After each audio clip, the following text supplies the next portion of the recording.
जी welcome back. George Orwell का doctor साहब है नॉवल मशहूर, बच्चों को भी पढ़ाते हैं, एनिमल फार्म।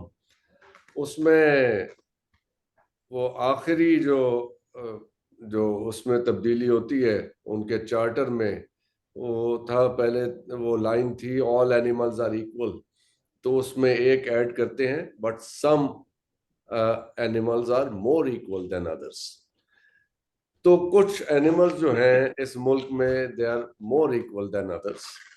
ये है असल में यहाँ की जो आप हमेशा अपने हम आपको सुनते हैं, जो आप कहते हैं कि ये अशराफिया का मुल्क है, 1% लोग यहाँ पे सबका हिस्सा खा रहे हैं।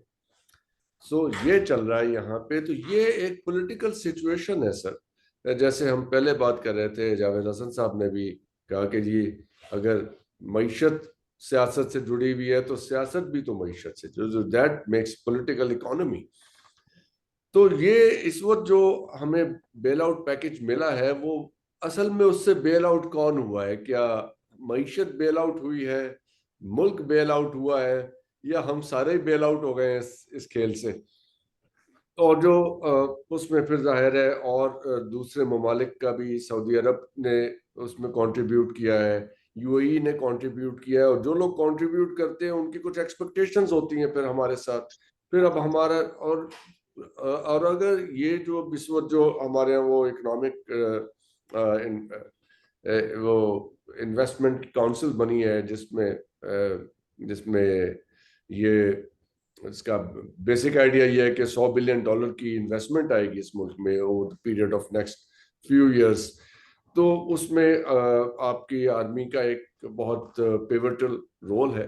The army chief is a member of that council, और उन्हीं की यकीन दहानी पे अगर दूसरे ममालिक ने, आईएमएफ ने और पैसे देने हैं और इन्वेस्टमेंट आनी है, तो ये बहुत बड़ा सवालिया निशान है कि देन ये सारा खेल तमाशा, इलेक्शन, इंतखाबात, ये क्या हो रहा है? पहले जावेद हसन साहब भी फरमा रहे थे कि ये सवालात तो उठ रहे हैं ना। टैक्स रेवेन्यू आपके पास नहीं है, टैक्स कलेक्शन हो नहीं रही है। 13,000 लोग इस मुल्क में 90% टैक्स दे रहे हैं और 22,000 का डिपार्टमेंट। तो नथिंग इज मेकिंग सेंस। तो मैं आपसे डॉक्टर हसनैन, आप जरा इस पे तबसरा फरमाइए। अच्छा सर, सबसे पहले तो मैं शुक्रिया अदा करता हूँ, and I am highly obliged Hasan Javed साहब का। तो मैं क्योंकि जाती तौर पे इनको काम करते देखा, ही was a chairman of Navtech, और इन्होंने जिस तरह टेक्निकल असिस्टेंस को और बाकी सारी चीजों को और स्किल एजुकेशन को एनहांस करना चाहा था, उतना तो लेवरेज शायद नहीं मिला।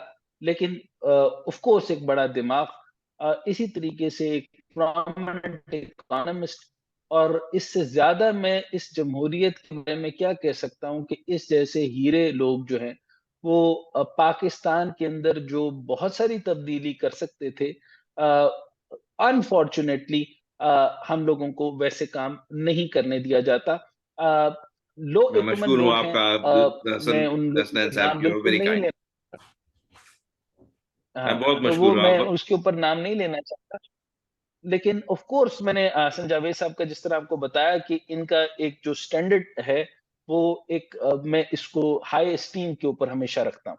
अच्छा, दूसरी बात, सवाल इसलिए मैंने इनसे मईशत के चंद सवालात करके प्रियम्बल अपना भी बेहतर करने के लिए, ताकि क्या मैं डायरेक्शन जो बात ले रहा हूँ वो मैंने बेसिकली अथेंटिकेट करवाई है कि जो बात मैं कह रहा था वो वही बात उनके आर्टिकल्स में भी थी, और वही बात उन्होंने बता भी दी कि बेल आउट बेसिकली जो कुछ है वो पाकिस्तान का जो है, वो अशराफिया जो है वो अपना ब्रीदर ले रहा है। इस वक्त जो है वो तकरीबन 99%, और उनमें से जो सफेद पोश लोग हैं वो सिर्फ और सिर्फ जो है वो जो कि करप्शन नहीं करते, गलत काम नहीं करते, और वो ज्यादा से ज्यादा ये कर सकते हैं कि अपनी जो हलाल की 5-6 करोड़ रुपए जमा कर रहे हैं, तो ये तो कोई बुरी बात नहीं है, वो जी। लेकर के जो है वो बाहर चले जाते हैं।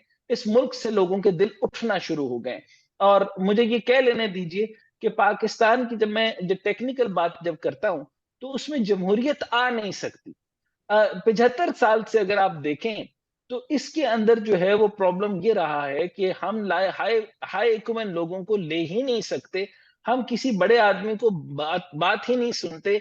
हमने ये देखा है कि हर आदमी यहाँ पे बदमाश है, हर आदमी गुंडा है और इवन खान साहब के दौर के अंदर भी मैं ये समझता हूँ कि फवाद चौधरी जैसे लोगों, अली अमीन गंडापुर जैसे लोगों और बाकी लोगों की वजह से वो हाईजैक होने की वजह से इस टाइम पर जो है वो तहरीक-ए-इंसाफ का टिल्ट टेक्निकली खराब हुआ या हो गया या जैसे भी होना था। जब इस तरह के लोग होंगे और सर्कल करेंगे, ये ऐसा काम होगा, लेकिन ऐसा नहीं है कि अच्छे लोग नहीं थे। उनमें अरबाब शहजाद साहब भी थे, बाकी और लोग भी थे। वो उन लोगों ने बिल और इवन फ़खर इमाम साहब भी थे और बड़े शानदार लोग थे, लेकिन इन लोगों को काम नहीं करने दिया गया। तो सवाल यहाँ पे ये है सर कि डेमोक्रेसी की जब आप बात करते हैं, तो वो है जमहूरियत यानी मकबूलियत के साथ और मकबूलियत इस टाइम पर जो आपकी बन चुकी है, वो एक नया फिनोमेना आया और उसने जो है वो पिछले जो बुत थे तकरीबन 30-35 साल से बने हुए यानी सल्तनत अशराफिया, उसके जो बानी थे हज़रत अमीर मियाँ मोहम्मद शरीफ। अच्छा आप समझ रहे थे कि मैं तैमूर लंग की बात करूँगा, नहीं ऐसी कोई नहीं बात थी। मियाँ शरीफ साहब ने जो है सर वो एक ऐसा आइडिया पैदा किया कि एसएचओ से लेकर ऊपर आईजी तक और मेन है एसएचओ। इसी तरीके से जज जनरल ऊपर के सारे लोगों को हर हफ्ते आपने फ्रूट्स, ड्राई फ्रूट्स और आईवी लीग्स के लिए बच्चों को चुन के रखना है और प्लस जो है वो आपने जो है सर्टेन अमाउंट की इन्वेस्टमेंट 12 ऐसे इदारे हैं जिनके ऊपर आपने करके रखनी है। यानी पटवार खाने से लेकर जो है वो ऊपर का तहसीलदार तक इनकी जेब में होता है। ये सारा का सारा पायनियर यानी आप यूं समझ लें कि मलिक रियाज तो मियाँ शरीफ साहब का बहुत छोटा वर्जन है। इसके अलावा उन्होंने उलमा को भी खरीदा। उन्होंने हर हर चीज को पहिए लगाना सिखाया, क्लर्क को क्लर्की करना सिखाया और आज हालत ये थी कि आपने सल्तनत शरीफिया इतनी करप्ट हो गई। लेकिन कुछ अरसे के बाद फिर इसके बाद एक दौर आया, उन्होंने बड़े दर्जे की और उन्होंने सारे जो है वो स्टेट ओन एंटरप्राइजेस जो थे तकरीबन 212 के करीब, इन सारों के अंदर आप देखेंगे कि पीपल्स पार्टी की भर्तियां आपको इतनी ज्यादा नजर आएंगी। Correct me if I am wrong Javed Hasan साहब, अगर नहीं, मैं गलत नहीं कह you're रहा, तो absolutely right. सारी की सारी भर्तियां अगर आप एक इदारे में चले जाएं तो आपको भट्टू साहब के सारे इलाके के जो है ना लोग नजर आएंगे। आप किसी भी इदारे में चले जाएं कि उसका भाई, छोटा भाई, अच्छा जो स्पेशल चाइल्ड हैं 3-4 जिनको कोई अपनी माँ बाप भी नहीं रखते, वो हुकूमत के पैसों के ऊपर पल रहे होते हैं और इदारों के अंदर 11वें-12वें ग्रेड के ऊपर पोजीशन भी रखते हैं। तो अब अंदाजा कीजिए कि आपकी स्टेट ओन एंटरप्राइजेस जो हैं वो भरी हुई हैं और फिर आप मुझसे अगर ये सवाल करें कि 2.7 ट्रिलियन और जो इसका यील्ड जो है वो 1% निकलता है, तो इस पूरे मुल्क के अंदर इतना बड़ा हुजम जो है, इतना बड़ा जो आपने किया और इस आपने जो दामाद बना के रखे हुए हैं, ये किस खाते में? जावेद हसन साहब जब चेयरमैन बने थे तो इन्होंने तो तनख्वाह भी नहीं ली और आप ये देखें कि एक इदारे को तब्दील करना चाहा और बहुत सारी और तब्दीलियां करना चाहते थे, लेकिन मैं उस जमाने में भी इनके होते हुए इनके नीचे के चंद लोगों को नॉमिनेट करके इसी वक्त एक प्रोग्राम के अंदर बताया था कि they are going on the different track. इन्होंने कहा कि इनका ट्रैक शुरू से ये बना हुआ है और मैं तब्दील करने की कोशिश कर रहा हूं। मैंने कहा let's hope for the best, लेकिन हुआ नहीं। अच्छा, अब पॉइंट ये है कि सर जहां पर मकबूलियत की बात है, एक फिनोमेना पैदा हो गया है। ये मुल्क जो है वो लोगों को समझ आ गई है कि करप्शन एक लिमिट में होगी। आप 25% कर सकते हैं, 10% कर सकते हैं, 15% कर सकते हैं, लेकिन 100% करप्शन जुल्म है और जुल्म के ऊपर कभी भी जो है कोई हुकूमत नहीं चला करती। यहां पर इस टाइम पर जुल्म एक बहुत बड़े दर्जे पे चला गया। तो सियासत के दर्जे के अंदर अगर मैं देखूं तो खान साहब एक फिनोमेना बन चुके हैं। तो अब ये सियासत से तो जीत नहीं सकते, तो फिर उन्होंने जहांगीर तरीन ग्रुप लिया। अब यहां से पीटीआई को छोड़ के जाने वाले जो यहां पर गोली उन्होंने खानी थी और बाकी और भी लोग जो है वो फवाद चौधरी, मैं बहुत अरसे से कहता था खान साहब तबाह बर्बाद हो जाएंगे अगर फवाद चौधरी और ये अली जैदी और इन लोगों के इर्द गिर्द में रहे। तो वही हुआ जो मैंने कहा था और इसी तरीके से ये मामला बनना। लेकिन पॉइंट ये है कि अब out of all these Khan phenomena, सिर्फ खान फिनोमेना यानी माइनस एवरीथिंग, यानी अगर ये सब लोग चले भी जाएं और टेक्नोक्रेटिक सेटअप बन जाता, यानी मैं पुरानी बात कर रहा हूं और आगे भी मैं आप अगर मुझसे कहेंगे कि ये बात खत्म होगी, मैं कहूंगा ये खत्म नहीं होगी, क्योंकि आगे 1 साल नहीं तो 2 साल किसी न किसी तरीके से एवोल्यूट करके आपको डेमोक्रेसी को फिर लाना ही होता है। अच्छा, अब गो के मैं अभी तक इसलिए एग्री नहीं कर रहा क्योंकि आज तक अभी एसआईएफसी आपने देख लिया, ग्रीन एग्रीकल्चर यानी जो एग्रीकल्चर इंडोर्समेंट प्लान जो है वो भी उनकी तरफ से है। तो जब करना ही सब कुछ मिलिट्री ने है और सारा कुछ मामलात वही हैं, तो आप उनको दे दीजिए और आपसे नहीं, इसका मतलब है जमहूरियत फॉल ऑफ डेमोक्रेसी हो गई है, तो इसका मतलब आप दे दें। लेकिन खैर उनका ये काम नहीं है। अब बात ये है कि करना किसने, अब आपने स्टेयरिंग तो नून लीग के पास है। नून लीग ने मतलब मैं नाम नून लीग का ही ले रहा हूं तो आप समझ जाइए कि नून लीग, तो खटक साहब की भी एक पार्टी बन गई।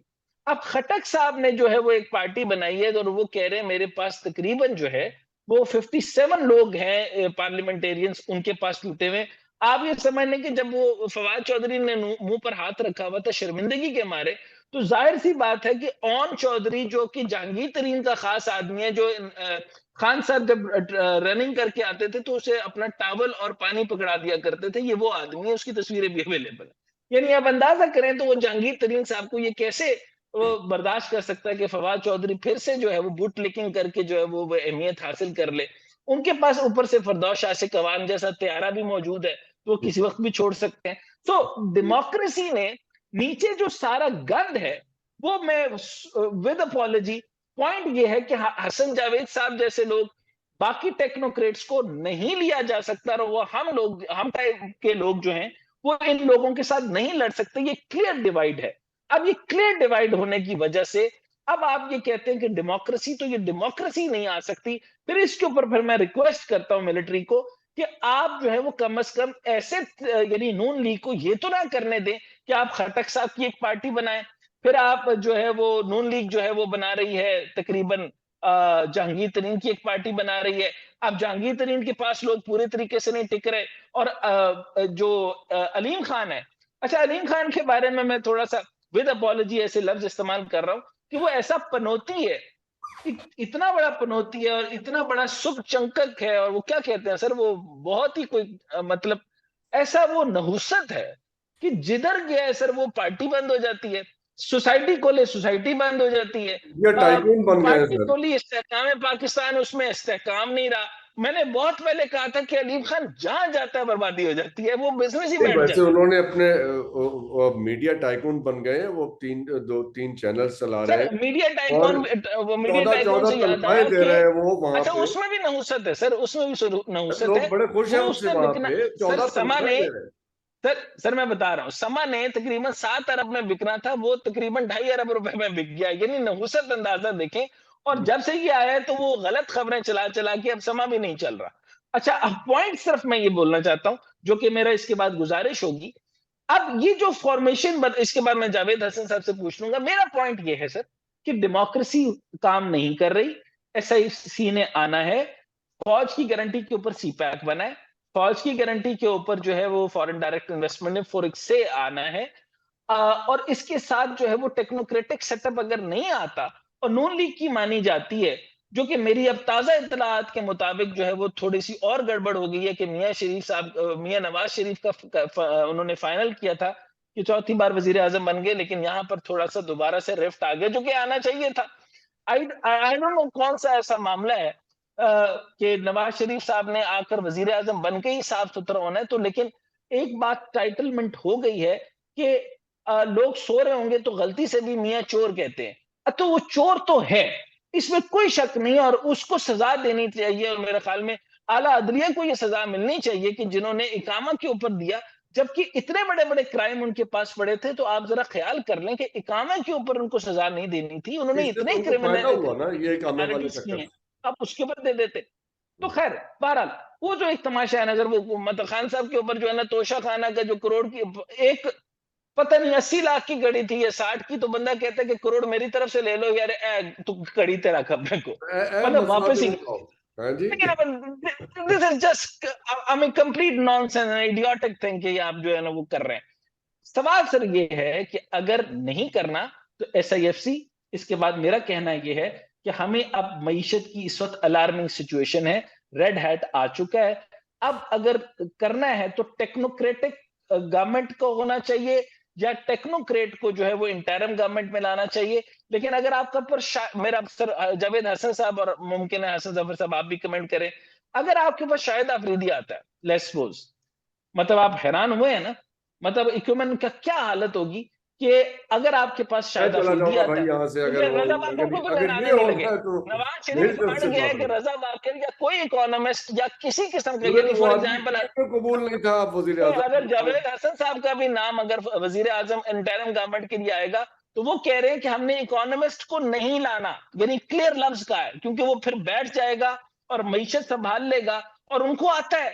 मैं आपको बता रहा हूं कि जरा हमारे में से इसमें अच्छे जहन के लोगों में से किसी हल्के तरीन दिमाग, अच्छे छह अच्छे दिमागों में से सबसे हल्के को भी दे दे, वो पाकिस्तान को एलिवेट कर सकता है, पाकिस्तान में पोटेंशियल है। एम आई राइट जावेद हसन साहब? बिल्कुल बिल्कुल, लेकिन आराम से। अब पॉइंट ये है कि वो किसको करेंगे। अगर यानी खटक को अगर वो बना देते हैं, बड़ी खतरनाक बात है। शाहिद अफरीदी का नाम मैं आपको बता रहा हूं, मोहसिन बेग का नाम बता रहा हूं, और फिर अगर नजम सेठी वो माइनस वाली बात समझे, तो अब आप मुझे बताएं कि वो उनका इसरार ये है कि किसी भी सूरत में कोई सियासतदान जो है वो इंटरिम गवर्नमेंट में आए और आगे भी जो है वो वही चले। तो मुझे ये बताएं कि पाकिस्तान की पॉलिटिकल सिचुएशन ठीक नहीं होनी तो एसआईएफसी कैसे काम करेगा? बहुत अच्छा प्लान है फॉरेन डायरेक्ट इन्वेस्टमेंट का। सीपैक कैसे काम करेगा? और इनके होते हुए एग्रीकल्चर कैसे काम करेगा, जिसको आपको याद है कि सागदार ने जिक्र ही नहीं किया था अपनी पूरी स्पीच के अंदर। वो तो बाद में जो है वो पीपल्स पार्टी के एक आदमी ने कहा था कि आपने तो ज़राअत के बारे में कोई बात ही नहीं की। और इसके साथ टेक्सटाइल को कैसे वो अपलिफ्ट करेंगे, और आईटी सेक्टर का जिक्र भी उन्होंने नहीं किया था। इनके पास कोई प्लान नहीं है। अब सर आप फरमाएं कि मैं जो कह रहा हूं कि एक तो ओवरऑल 5 साल अगर आपने टेक्नोक्रेटिक गवर्नमेंट को देना है, मतलब अगर आपने जमहूरियत के साथ चलना है, तो खान साहब के तो एक फिनोमेना बन गए, इलेक्शन नहीं ये जीत सकते, चुनाचे इलेक्शन में आएंगे नहीं। और आप ये इंटरिम गवर्नमेंट के अंदर अगर ये सियासतदान को लाने चाहते हैं, तो वो किस तरह होगा? और अगर इकोनॉमिस्ट से इनको तकलीफ है तो वो क्यों है? Sir over to you. Hasnain Javed साहब, डॉक्टर हसनैन जावेद साहब, थैंक यू वेरी मच। ये बहुत एक लंबा क्वेश्चन है एंड इसमें तवील आई थिंक आपको एनालिसिस चाहिए, but I will try and keep it short. Fundamentally मैं समझता हूं कि ये मुल्क इस मोड़ पर पहुंच गया है कि डेमोक्रेसी इज एसेंशियल।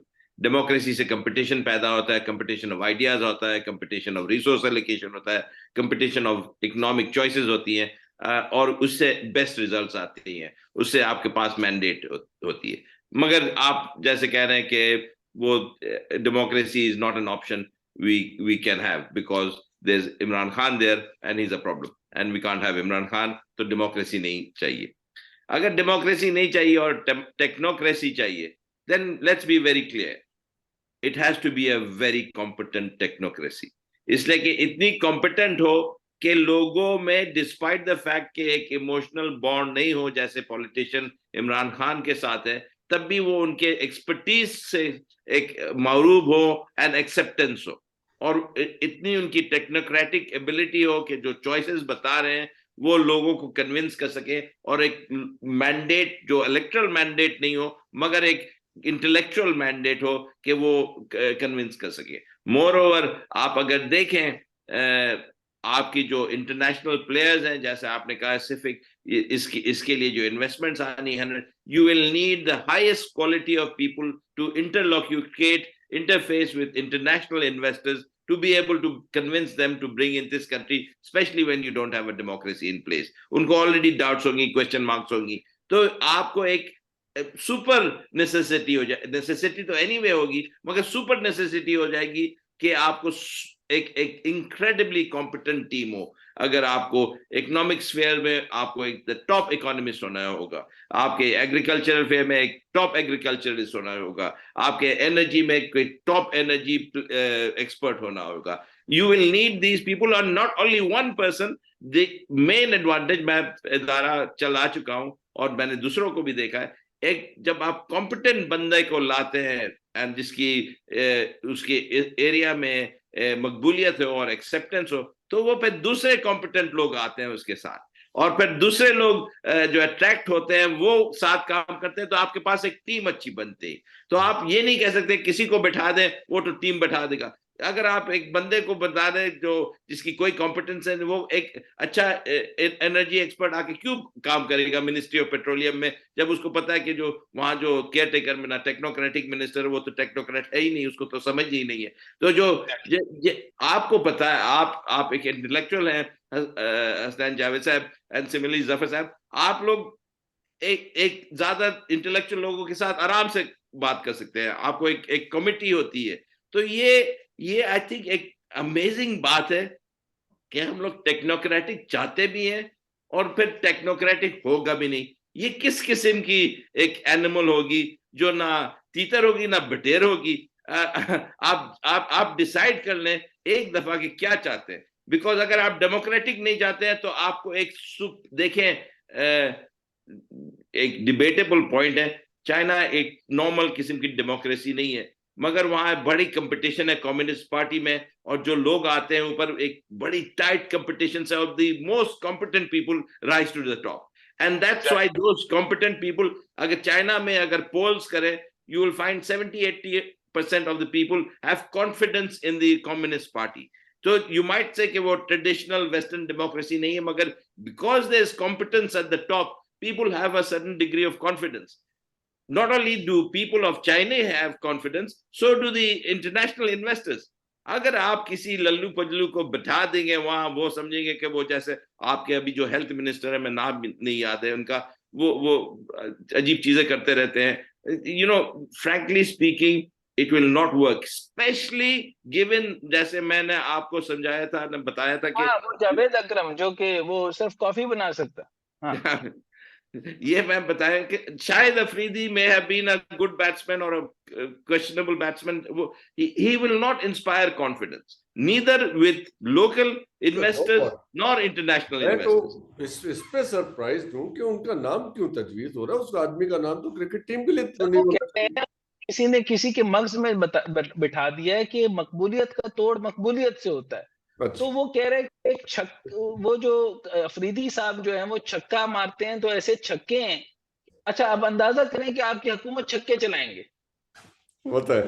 अच्छा, देखिए हसनैन जावेद साहब, दिस इज वेरी सीरियस। देखिए, बिकॉज अभी जो प्रोग्राम बेल आउट प्रोग्राम मिला है, ये एक जैसे एक स्टैंड बाय अरेंजमेंट है, it's only for 9 months. We are going to be facing default again in the next 6 months, because this liquidity will dry up and we will need restructuring of our debt. We will need completely reprofiling of our economy. उसके लिए आपको एक top economic team की एक policy making position पर होनी होगी। करना चाहता हूँ डॉक्टर साहब, आपकी इजाजत से सवाल ये करना चाहता हूँ। बड़ी इंपॉर्टेंट बात है, आपने यहाँ बड़ा अच्छा कैच किया और बहुत सीरियस बात है, वाकई मजाक की बात नहीं है।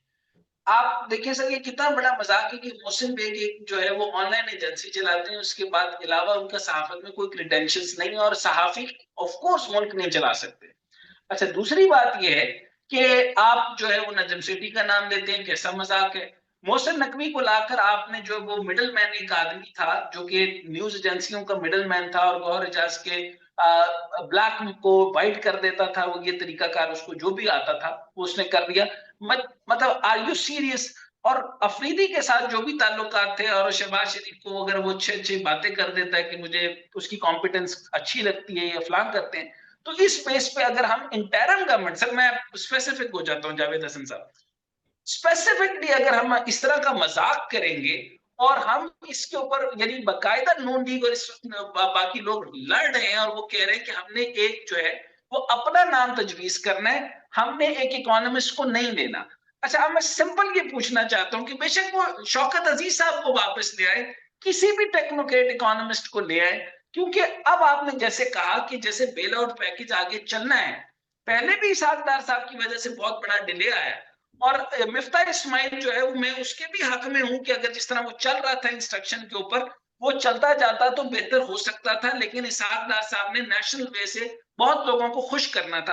अब सर सवाल ये है कि खुदा ना खास्ता दोबारा ये जो, मैं आपको मजाक तो नहीं किया मैंने, लेकिन आपको मैंने खबर दी है, इसी तरह का एक आपको शॉकर पड़ गया, तो आप मुझे बताएं कि हम जो IMF से अभी आपको 1.2 अभी मिला है, फिर इसके बाद मिलना है, और ये अगर इंटरम गवर्नमेंट के तौर पे ये लेकर आ गए, इसी तरह अफरीदी जैसी कोई इन्होंने अगर हरकत कर दी, तो व्हाट वुड यू से सर? क्या होगा? देखिए, सबसे पहली बात तो ये 1.2 अभी मिला है, इसको जरूरी नहीं कि जो बाकी 1.8 है वो मिले। अगर वो 1.8 जो है, अगर आप जो कंडीशनैलिटीज हैं, जो आप completely proper functioning foreign exchange market, opening of imports, जो रेवेन्यू टारगेट्स, और ये रेवेन्यू टारगेट्स आसान नहीं है, अगर मिस करते जाएंगे तो वो 1.8 गारंटीड नहीं है। आपने पहले भी डिले करा था, ये 9th रिव्यू अभी तक नहीं अप्रूव हुआ, तो EFF फेल कर गए। तो ये स्टैंड बाय अरेंजमेंट भी ऐसा हो सकता है, जरूरी नहीं कि हम लोग इसमें पास कर जाएं। और अगर अफरीदी जैसा बंदा है, वैसे तो I have nothing against him, मगर I can not see him inspiring confidence. And उसकी क्वालिफिकेशन सर मैट्रिक है या FA है, मुश्किल से। You know, I leave that all aside, but one thing for certain, he does not inspire any confidence as far as economics go. Yes. He cannot interface with international agencies. He cannot interface with international investors. He cannot interface with international big players. So yeah, I think it would be disastrous. I hope you're wrong. I hope that this is just a rumor. जो दूसरे दो नाम हैं कि वो confidence inspire कर लेंगे, ये नहीं, not as far as I'm concerned, मगर डॉक्टर साहब की शायद डिफरेंट राय हो। What do you think? सेठी साहब के क्रेडेंशियल्स क्या हैं? आप कह रहे हैं कि वो तो गेम से आउट है, I mean just strike him out. मतलब अच्छा सर, आपको क्या लगता है कि जफर साहब भी बता सकते हैं, आप भी बताइए। मैं ये पूछ रहा हूँ सर, SIFC प्लान बनना है, फॉरेन डायरेक्ट इन्वेस्टमेंट का $100 बिलियन का टारगेट रखें। CPEC के ऊपर आप फरमाइएगा कि 59 वो हो गए, $62 बिलियन आप कह लें। $62 बिलियन के बाद अगर उसको हमने एलिवेट कर देते तो वो $400 बिलियन जो चाबहार की तरफ गए थे वो ना जाते, यानी सिर्फ 70 किलोमीटर के ऊपर चाबहार है और सारे प्रोजेक्ट्स उसकी तरफ चले गए और आपके ईरान की तरफ ठीक ठाक इन्वेस्टमेंट हो गई। और आज उसी इन्वेस्टमेंट की वजह से आज शिया सुन्नी फसाद खत्म हो गया और आप ये देख लें कि मामला किस तरफ और किस जानिब चले गए, यानी सऊदी ईरान तो दोस्त बना दिए गए और उधर की इन्वेस्टमेंट चल गई और हमारा CPEC इधर चलना है। अच्छा, टारगेट इधर ये है कि ग्रीन इनिशिएटिव है, SIFC है सर, मैं आपके साथ शेयर कर रहा हूं, SIFC है और CPEC है। इन तीन को हमने फौरी तौर पे लेके चलना है और मईशत के लिए ये नागुज़ीर हद तक जरूरी है, यानी नागुज़ीर से भी ज्यादा अगर कोई बड़ा जुमला होता तो मैं बोलता, यानी ये मोस्ट एसेंशियल, यानी इसके बगैर हमारा ब्रीदर तक मुमकिन नहीं है, प्लस एंगेजिंग द IMF। अब मुझे बताइए सर, आप दोनों इस पे कमेंट कर दीजिए कि ऐसा मजाक हो सकता है, और अगर ऐसा मजाक करना है तो वाकई ये पाकिस्तान के साथ क्या होने वाला है? I think एक चीज मैं क्वेश्चन करना चाहता हूँ, they might not be actually that serious about bringing in 100 billion, इसीलिए इस किस्म का मजाक सोच सकते हैं। अगर if they were really serious about bringing in 100 billion on SIFC, तो फिर they would be looking for a really top team of investment bankers, economists, agriculturalists, all of those people, top scientists, people, diplomats. They would be assembling the A team of A teams. और उनका और कोई ख्याल ही नहीं होगा, चले democracy को side में रख देते हैं, मगर जो टीम होगी वो ऐसी होगी कि दुनिया में कोई कंपीट नहीं कर सकता है, और ये किसी भी टॉप लोगों से जाके बात कर सकते हैं और कन्विंस कर सकते हैं और पॉलिसीज बना सकते हैं जो इन डेप्थ देखें और ग्राउंड रियलिटीज के साथ मिले हुए हो। ये I am not trying to be an elitist, मगर ये कोई आसान काम नहीं है। डेमोक्रेसी खुद ही आ जाती है, मगर डेमोक्रेसीज में बड़ी नुकसान होते हैं। हम लोग ने खुद, आपने कहा even the previous government had many flaws, मगर अगर आपने टेक्नोक्रेटिक रिजीम के थ्रू करना है, then you need to have a supremely competent team, and if they are not, उसमें आप पॉलिटिकल अलायंसेस को अलग रखें। आप ये नहीं सोचे कि कौन PML PTI क्या है, you just go for the best ability, right. And that will be the most critical thing. अगर वो नहीं कर सकते, then I think all these plans essentially are a joke. They're not serious about it. Yes. तो मुझे sir इसके बाद कुछ नहीं कहना। इन्होंने डॉक्टर ये जावेद हसन साहब ने बिल्कुल on mark, I got the point exactly. मैं ये कहना चाह रहा हूँ कि जो बातें इन्होंने की हैं एग्जैक्टली, अगर आपने टेक्नोक्रेटिक बनाना है, यानी SIFC को बनाना है $100 बिलियन में, अगर आप सीरियस हैं और अगर फॉरेन डायरेक्ट इन्वेस्टमेंट बढ़ाना चाहते हैं प्लस ग्रीन इनिशिएटिव एग्जीक्यूट करना चाहते हैं तो PMLN और उनसे तो नहीं होना। और ये जो मजाक जो होने वाला है, खुदा ना खास्ता, अल्लाह ना करे मेरी जुबान में ये घी शक्कर ना हो, और लेकिन ये मैं आपको बताना चाहता हूँ कि खुदा ना खास्ता ये काम होने वाला है, अल्लाह करे ना हो। तो अगर SIFC, ग्रीन इनिशिएटिव, CPEC और आपकी इकोनॉमी इंगेजिंग विद IMF, फिर आपको बहुत बड़ा सेटबैक होगा। और जो सॉल्यूशन जावेद हसन साहब ने बताया, मेरे मुताबिक ये बिल्कुल एक्यूरेट सॉल्यूशन है कि अगर आपने टेक्नोक्रेटिक सेटअप के लिए लाना है तो किसी बेशुमार हमारे इकोनॉमिस्ट हैं और बहुत थोड़े हैं, बेशुमार से मुराद बहुत थोड़े हैं और बहुत क्रीम है और बहुत पाकिस्तान के लिए नेशनल यानी उनकी नेशनलिज्म के ऊपर डाउट नहीं कर सकते। तो किसी को भी कॉल अप नहीं हुआ और किसी को भी नहीं बुलाया गया, इसका मतलब यह है कि इनके पास वो डेटाबेस भी नहीं है। तो मेरा सवाल सिर्फ ये है, और ये बहुत बड़ा क्वेश्चन मार्क करके मैं यहाँ छोड़ता हूं, तो फिर कौन बचाएगा पाकिस्तान और किसने बचाना है पाकिस्तान? अगर ये SIFC, CPEC और ये क्या नाम है इसका इकोनॉमी और IMF को इसी जो अभी टीम्स रही हैं इन्होंने ही चलाना है, तो मेरी तरफ से तो साफ नो है। ये पाकिस्तान के क्या करने लगे, गॉड फॉरबिड, मुझे नहीं पता। Thank you very much. मैं यहाँ पे क्लोज कर, बट बिफोर मैं आप लोगों से इजाज़त चाहूँ, आप लोगों के साथ मैं कुछ सबके साथ शेयर करना चाहूँगा। वो एक जर्मन लफ्ज़ है शेडन फ्रॉइडा। इसका मतलब होता है किसी दूसरे की तकलीफ को देख के उस फीलिंग को एंजॉय करना।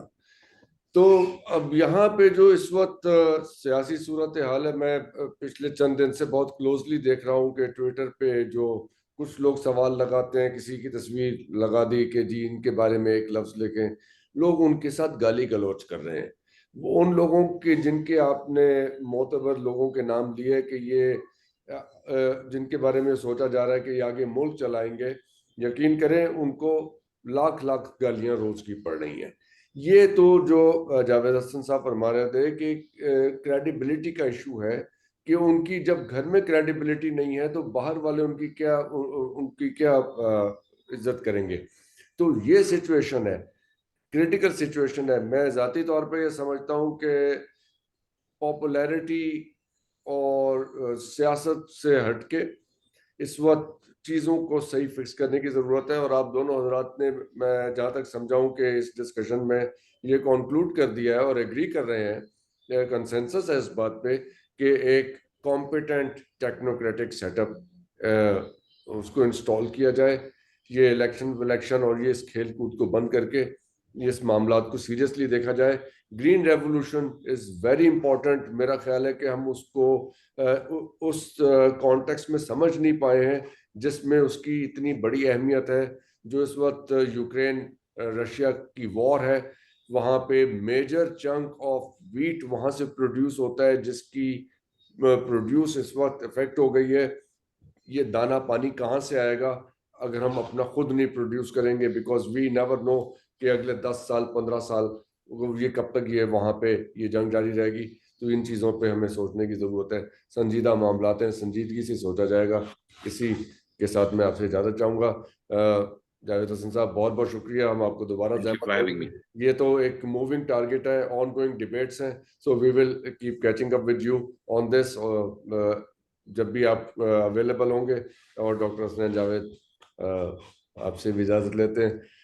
सो we miss you here, so stay well and see you again very soon. Again, thanks to Javed Hasan sir. Thank you, sir. Thank you very much. Thank you, Hasnan Javed sir. Was really pleasure. Thank you very much and good night, sir. Khuda Hafiz.